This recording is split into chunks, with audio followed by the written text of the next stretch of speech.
आषाढ़ मास की देवशयनी एकादशी शनिवार को भक्ति भाव के साथ मनाई जाएगी।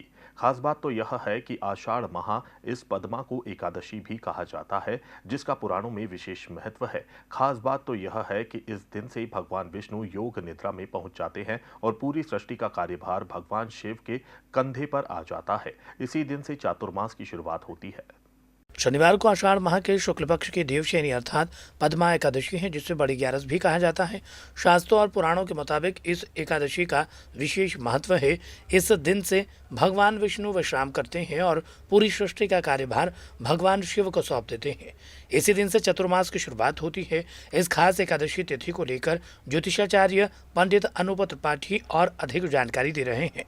जी, देव शयनी एकादशी इस बार 25 जुलाई को पड़ रही है, जिसमें सभी भक्त समुदाय अपने अपने ठाकुर जी को घरों में, मंदिरों में सब देव शयन करा करके भगवान का उनको मतलब योग निद्रा में ले जा करके वो जो आनंद है, सुख है, उसको सभी भक्त प्राप्त करते हैं। वैसे भगवान कभी सोते नहीं हैं, ये चराचर जगत के अधिपति हैं, भगवान कभी सोते नहीं हैं, लेकिन ऐसा भक्त मानते हैं कि वे इस सृष्टि की रचना और कार्य में थक जाते हैं और योग निद्रा में प्रवेश करते हैं। तो ऐसा सभी भक्त समुदाय उनको योग निद्रा के रूप में इस देवशयनी एकादशी के रूप में मनाते हैं। जो देवशयनी एकादशी है, ये कई मायनों में बहुत खास है।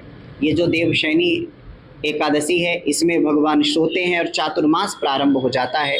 ये जो चौमासा है, यहीं से प्रारंभ होता है और चातुर्मास का भी पालन सभी भक्त करते हैं।